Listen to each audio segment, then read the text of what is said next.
नमस्कार दोस्तों, मैं आदित्य आप सभी का स्वागत करता हूं आपके इस चैनल तक्षशिला यूके पे। और जैसा कि हमने आपसे वादा किया था कि हम लोग आपको सारे सब्जेक्ट की तैयारी कराएंगे, सारे सब्जेक्ट पढ़ाए जाएंगे आपको।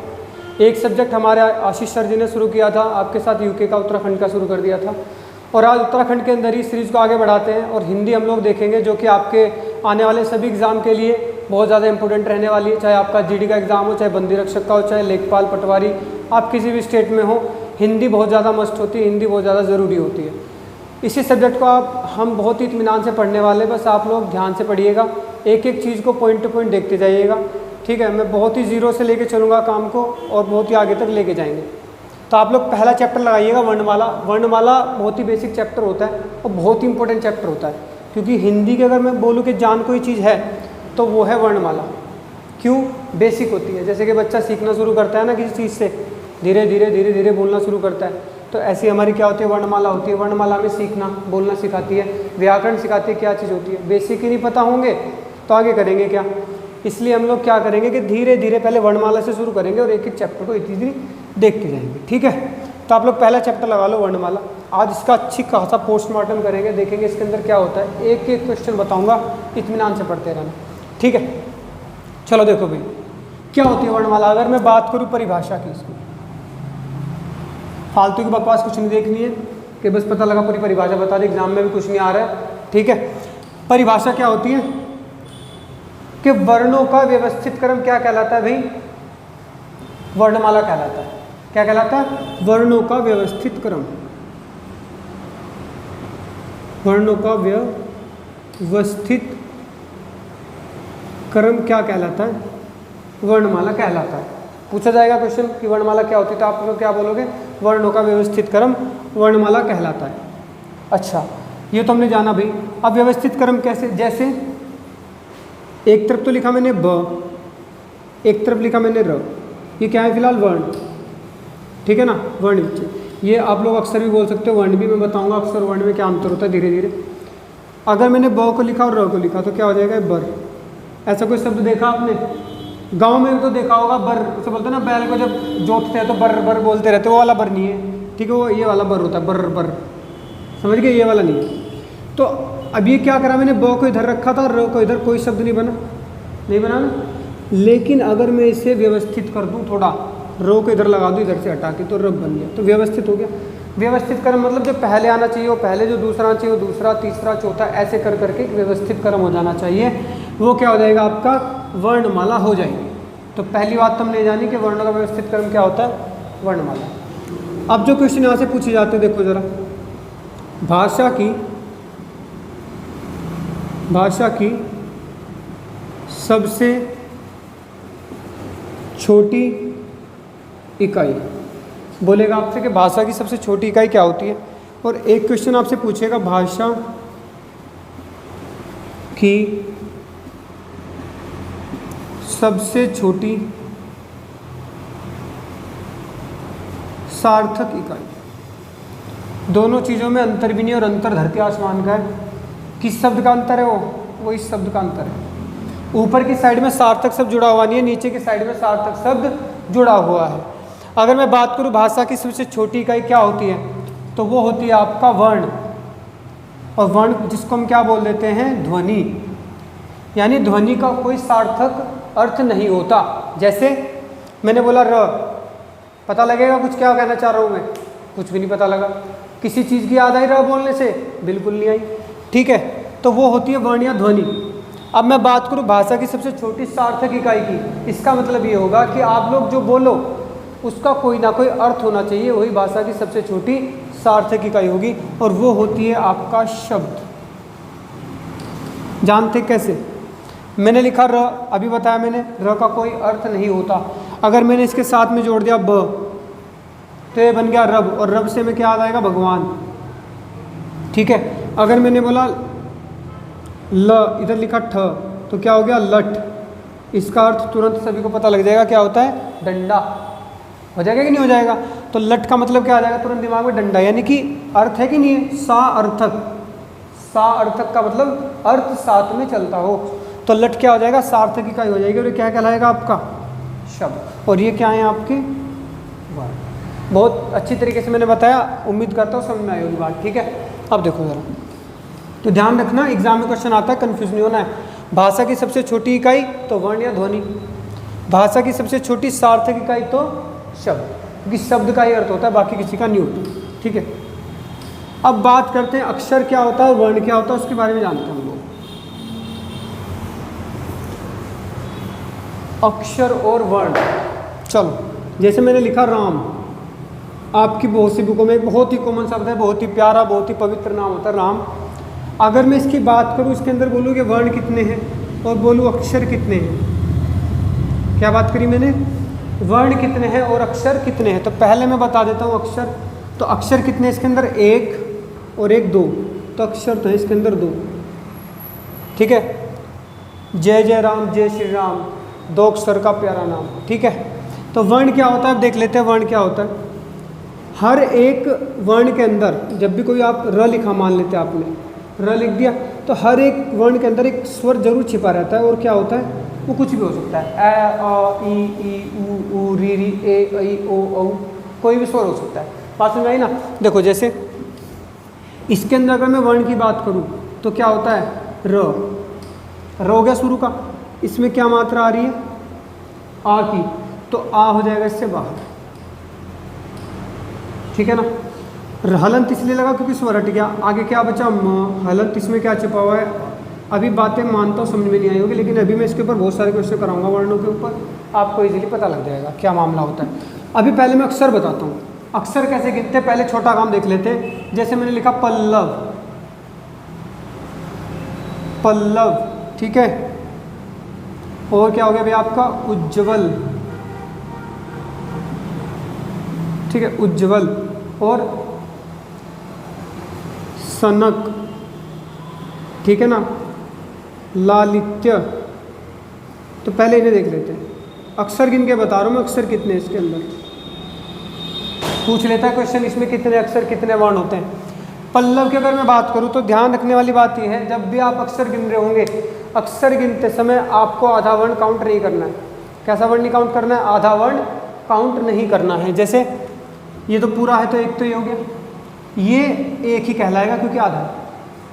मेरी बात समझ आ रही है, ये एक ही कहलाएगा क्योंकि इसमें आधा ल है, एक कहलाएगा, और एक ही हो गया, तो कितने हो गए भाई, तीन अक्षर। सेम कंडीशन, एक दो तीन, अब ये दो जे आ रहे, इसका लेने के गिना जाएगा। ठीक है, तो कितने हो गए, तीन। इसमें भी साफ साफ एक दो तीन, तीन हो गए। इसमें कितने हैं, एक दो तीन, ला ली एक गिना जाएगा, ला एक गिना जाएगा, ते एक गिना जाएगा, तो तीन आ जाएगा। बात सुन आई, आधा वर्ण नहीं गिना जाता, पूरा वर्ण आपको गिन के चलना है। तो ये हो गया आपका अक्षर गिनना।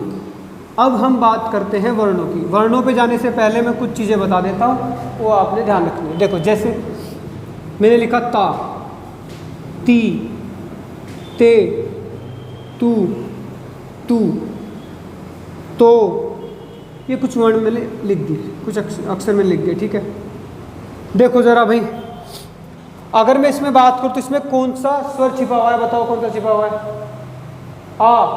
क्या छिपा हुआ है, आ, तो आ को कर दिया अलग, और ये क्या रह गया, हलंत।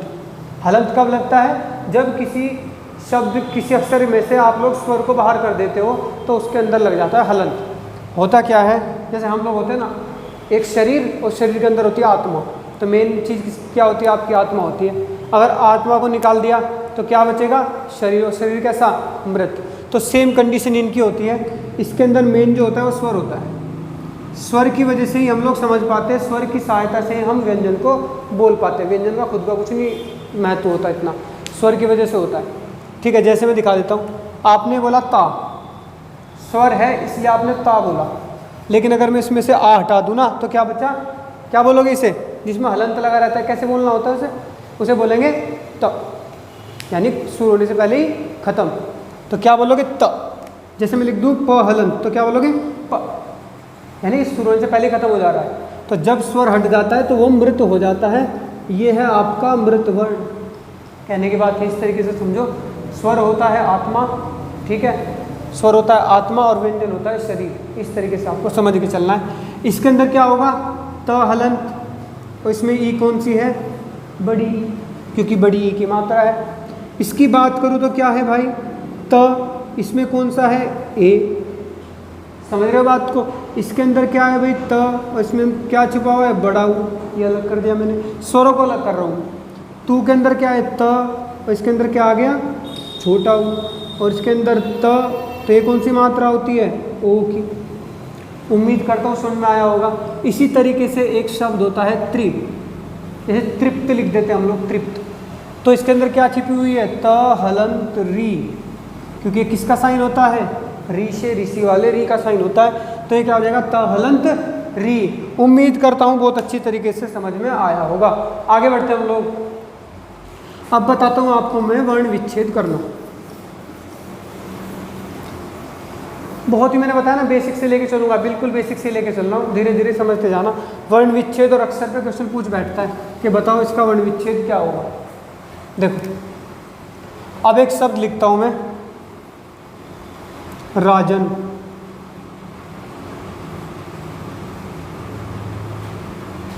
ये शब्द लिख दिया मैंने राजन, इसका वर्ण विच्छेद करना है तो कैसे करोगे, र लिखा, ध्यान से देखते जाना। इसमें मेन शब्द क्या है र, फिर मात्रा किसका है स्वर की, आ की साउंड आ रही है तो क्या हो जाएगा रा। हो गया काम खत्म, इसका इतने का काम खत्म। आया ज का नंबर तो ज लिख दिया भाई, लेकिन ज में किसका साउंड आ रहा है अ का, तो अ अलग कर देते, कितना बचा ठीक है। अब बचा न, न तो पहले से ही बेचारा आधा है, तो इसमें से क्या स्वर निकाले तो पहले मरा हुआ है, तो ये हो गया इसका वर्ण विच्छेद। बात समझ आई वर्ण विच्छेद कैसे होता है। अब बात करते हैं हम लोग कंठ की। कंठ आपने देखा होगा, कंठ कोई कोई ऐसे लिख देता है ऐसे करके, या फिर कंठ ऐसे भी देखने को मिलता है, दोनों ही सही है ठीक है, दोनों ही सही है, क्योंकि अनुस्वारों का यूज होता है आजकल, पंचमाक्षर की जगह पे अनुस्वार यूज हो रखे हैं, यानी अंकी बिंदी अधिकतर यूज में रहती है। जैसे देखो कंठ का वर्ण विच्छेद बताता हूँ मैं आपको। क ठीक है, क में क्या छिपा हुआ है अ निकल गया, हो गया काम खत्म ठीक है ना। क में से अ निकल गया, हलंत रह गया। अब ये अंकी बिंदी कैसे पता चले, मान लेते आपको ये दे दिया उसने, अंकी बिंदी आ रही है, आपको तो नहीं पता लगा ना न का साउंड कर रही है कि अणा का साउंड कर रही है, हो सकती है गड़बड़। अगर उसने ऐसे दे दिया होता तो साफ साफ दिख रहा है कि आधा अणा है, तुरंत आधा अणे लगा देता मैं, ये लग गया। लेकिन अगर उसने ऐसा दे दिया तो आप कैसे पहचानोगे कि अना न का साउंड कर रही है अंकी बिंदी के अणा का साउंड कर रही है। तो बहुत ईजी है, देखो आपने वर्गीय व्यंजन पढ़े होंगे 25, नहीं पढ़े होंगे तो मैं आगे पढ़ाऊंगा, बता देता हूँ। ट ठ ड ढ अण, तो पहला दूसरा तीसरा चौथा पांचवा, इसका मतलब जिस वर्ण से पहले अंकी बिंदी लग रही होगी, जिस वर्ण से पहले अंकी बिंदी लग रही होगी उसी वर्ण का पांचवा अक्षर देखना है। ठ है तो ठ का पंचवा अक्षर ये लास्ट वाला होता है अण, इसका मतलब ये अणा के नाम का लग रहा है, और अंकी बिंदी हमेशा आधा ही वर्ण होती है, तो क्या लगाएंगे हम लोग अण हलंत, इसका मतलब क्या हलंत का है आधा वर्ण ठीक है। जैसे अब ठ बचा, ठ हलंत अ, लो जी बन गया, कंठ का वर्ण विच्छेद हो गया ठीक है। एक और शब्द हम लेते हैं व्यंजन, भारी भारी शब्द भी लूंगा बहुत अच्छे अच्छे ठीक है। अभी तो मैंने पहला आसान बताया था, थोड़ा भारी, अब थोड़ा और भारी लेके चलते हैं। अब देखो फिर से वही बात आएगी, आप बना तो दोगे, अंकी बिंदी परेशान करेगी। क्यों, जब आप व्यंजन बोलते हो ना तो व्यंजन में क्या होता है, ऐसा लगता है न का साउंड आ रहा है, होता कि नहीं होता, लेकिन ऐसा नहीं होता। अभी देखना देखना बाबूजी क्या होता है, वह है आधा व्यंजन, तो क्या आएगा आपका वह आ गया, हलंत य ठीक है ना, हलंत य हलंत अ, क्यों वो तो आधा था, य में क्या छिपा हुआ है अ, तो हलंत लगा के स्वर को कर दिया बाहर। अब बात आती है इस भाई साहब बिंदी की, तो बिंदी का कैसे पता लगेगा कि न का साउंड कर रही है कि किसका साउंड कर रही है, कैसे पता बताया था मैंने अभी, जिससे पहले लग रही हो उसका आखिरी अक्षर देखो क्या होता है, आखिरी वर्ण चेक कर लो उसका। जैसे च छ ज झ और अय्या, तो आप लोग बताओ ये ज च की सीरीज होती है कि नहीं, च छ ज, तो इसका पंचमाक्षर ये तो होता है 1 2 3 4 5, तो इसका मतलब ये अय्या के नाम का आया हुआ है। क्लियर हो गई बात, पता लग गई है ना कि ये अय्या के नाम का आया हुआ है, हो गया ना मामला। और ये हलंत पहले से रहेगा क्योंकि अंकी बिंदी है तो हलंत ही रहने वाला है। बात आती है ज की, तो भाई साहब ज को भी कर देते हैं, ज में से अ को बाहर निकाल देते हैं, तो बच गया क्या, ज हलंत। अब बचा न, तो न को भी यही कर देते हैं हम लोग, न हलंत अ। उम्मीद करता हूँ बहुत अच्छी तरीके से समझ आया हो, है कि नहीं। आगे बढ़ते हैं, एक और शब्द लेते हैं ब्राह्मण। बड़ा ही डिफिकल्ट शब्द है भाई, मोस्ट डिफिकल्ट शब्द, लिखना भी नहीं जा रहा मेरे से तो। ब्राह्मण, पहली बात तो लिखा ही नहीं जाता है ढंग में, कोई अपनी मर्जी से कुछ भी लिख देता है। तो ब्राह्मण ऐसे लिखा जाता है, ध्यान से देख लो, म ह के अंदर से जाता है निकल के, और पूरी मात्रा आती है ब्राह्मण। अब जब लिखा ही नहीं जा रहा तो वर्ण विच्छेद तो वैसे ही नहीं होगा, लेकिन अब देखते हैं कैसे होता है ब्राह्मण का वर्ण विच्छेद। ठीक है, मैं भी ब्राह्मण ही हूँ वैसे, मेरा विच्छेद कर दे। देखो ब्राह्मण, पहले किसका साउंड आ रहा है, ब का, तो लिख दिया हमने ब। अच्छा एक चीज़ और बता देता उसका वर्ण विच्छेद करने से पहले, ऐसा लग रहा है कि ब तो है पूरा और र है आधा, लेकिन भाई साहब गोलमाल है, र तो है पूरा और ब है आधा, उल्टा हो रखा है। क्यों, आपने प्र से शुरू हो गया कोई शब्द, ब्र से शुरू हो गया कोई शब्द, ठीक है, त्र से ऐसे शुरू हो गया कोई भी शब्द, इसका मतलब होता है कि जो ये निकल रहा है ना र, ये होता है पूरा, देखने में आधा लेकिन होता है पूरा शुरुआत में, और बाकी जो वर्ण है वो होता है पूरा। तो कैसे करोगे, ब्राह्मण, ध्यान से देखना, साउंड किसका तेज निकला, र का कि ब का, ब का, ब्रा, है ना, तो ब तुरंत निकल गया, इसका मतलब ब आधा है, और जब आधा है तो इसके अंदर से स्वर तो बाहर नहीं निकल सकता, तो ब आ गया भाई। आगे नंबर किसका आया, र का, तो र तो पूरा है, तो र को हलंत लगाएंगे, क्यों, क्योंकि इसमें से निकलेगा आ, तो ये क्या हो गया, ब्रा। चलो भाई यहाँ तक का काम निपट गया, है ना, थोड़ा थोड़ा आती निकल रहा है। हमण, अब फिर से वही बात आ गई, देखो ह पूरा है कि म पूरा है, देखने में लग रहा है कि म आधा है लेकिन ह आधा है, देखो कैसे, ब्रा ह, पहले ह का साउंड आएगा तो ह आएगा हलंत, क्यों, देखने में ह लग रहा है पूरा लेकिन ह आधा है, ये भी बात ध्यान रखनी है। ब्राहा, आ गया कौन, म, हलंत अ, क्योंकि अ का साउंड है इसके अंदर। बचा अण, तो अण में से क्या निकल जाएगा, अ बाहर हो जाएगा, ये हो गया ब्राह्मण। बात समझ आ रही है, आगे बढ़ते हैं, और कौन सा शब्द देखें, और हम देख लेते हैं सृष्टि। सृष्टि, अब आप लोग देखोगे स में क्या निकल रहा है, री, अभी अभी मैंने बताया था पीछे, तो क्या आ गया, स्वर निकाला बाहर, री, श्री का काम हो गया खत्म। अब ये दिक्कत आती है कि सर वर्ण विच्छेद करते हो ट पहले आएगा कि श पहले आएगा, अरे बहुत ईजी है भाई, सृष्टि, श पहले आएगा, ट की साउंड बाद में, तो श पहले आएगा, तो कैसे लिखोगे, श हलंत, क्यों, क्योंकि श तो आधा है। बात सुन आ रही है, तो ये क्या आ गया, ट, और ट पे किसकी मात्रा है, ई की, तो ई को इसके अंदर से बाहर निकालो, तो कितना बचा, ई, तो ये हो गया सृष्टि। बात सुन आ रही है, उम्मीद करता हूँ आ रही होगी। अब इसके बाद भी ना आई ना, कहीं भी चले जाना, समझ में नहीं आएगी, ठीक है। अब देखो थोड़ा ऊपर करते हैं हम लोग, ऊपर कर लेते हैं क्योंकि नीचे की साइड में भी दिखेगा नहीं तुम लोगों को। देखो आ गया सृष्टि के बाद किस वर्ण को ले लेते हैं हम लोग, श्रवण, बहुत अच्छा वर्ड आया भाई, श्रवण। श्रवण को देख लेते हैं, आपने देखा होगा श्र होता है संयुक्त व्यंजन, श क्या होता है, संयुक्त व्यंजन, जो कि किससे मिलके बना होता है, श हलंत र से, ये होता है श्र। तो करे वर्ण विच्छेद, बस यही काम की थी, बाकी तो आसान है, श हलंत र, लेकिन र तो पूरा है, तो इसमें से हलंत करके बाहर निकालो अ का साउंड, बचा क्या, व में हलंत लगाया, अ को बाहर किया, अण में हलंत लगाया, अ को बाहर किया, तो बन गया श्रवण, ठीक है। और आगे देखते हैं, श्रवण के बाद एक शब्द ले लेते हैं हम लोग, क्या भाई, महापुरुष। महापुरुष, ठीक है, महापुरुष को देखते हैं, म हलंत अ, म हलंत अ, ह आ रहा है तो ह में लगाया हलंत, आ को करा बाहर, महा हो गया, प को लिया इसमें से ऊ की मात्रा बाहर की, प हलंत ऊ, ये भी हो गया महापू, महापू हो गया। रुष, यहाँ पे लिख देता हूँ, नीचे कभी उधर दिखे ना, देखो र है आपका, रो तो लिख दिया, जुका तू हलंत लगाया, अब इसमें किसकी मात्रा है, अगर ये होता भाई ये, तो क्या बाहर आ जाएगा, बड़ा, और अगर ये हुआ ये, तो आएगा ये, और पुरुष में कौन सा रू होता है? तो जी छोटा होता है, महापुरुष। बचा क्या आपका? श हलंत अ, ये हो गया मामला, पुरुष महापुरुष हो गया। एक शब्द ले लेते हैं कक्षा।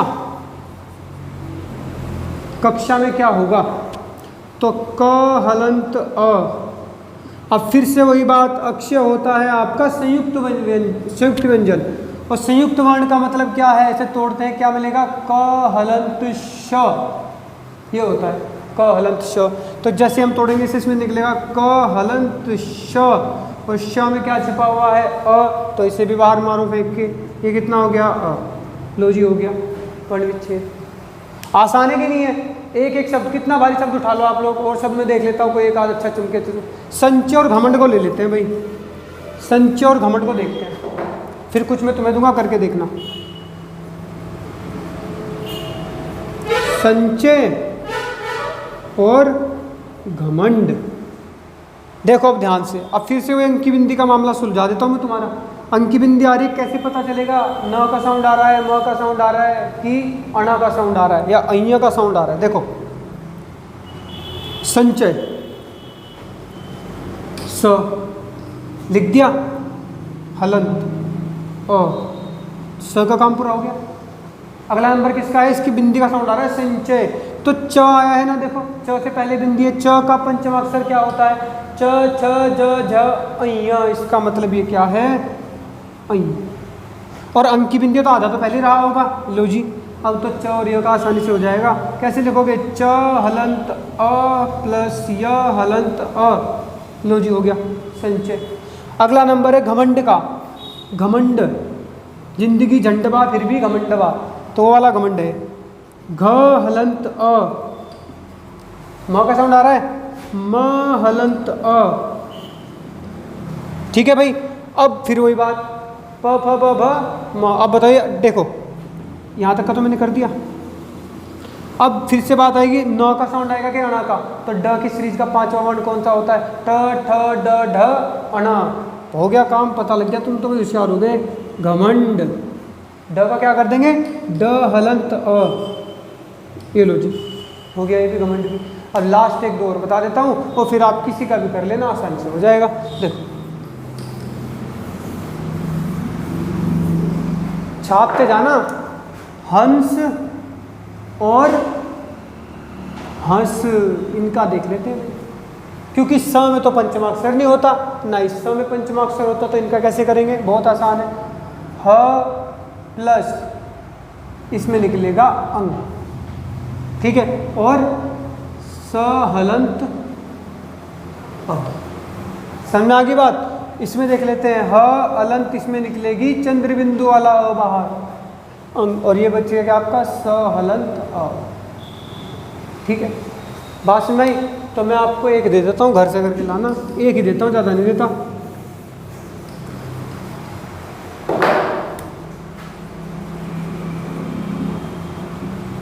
लो जी, आपको इसका बताना है कितना होगा, ठीक है?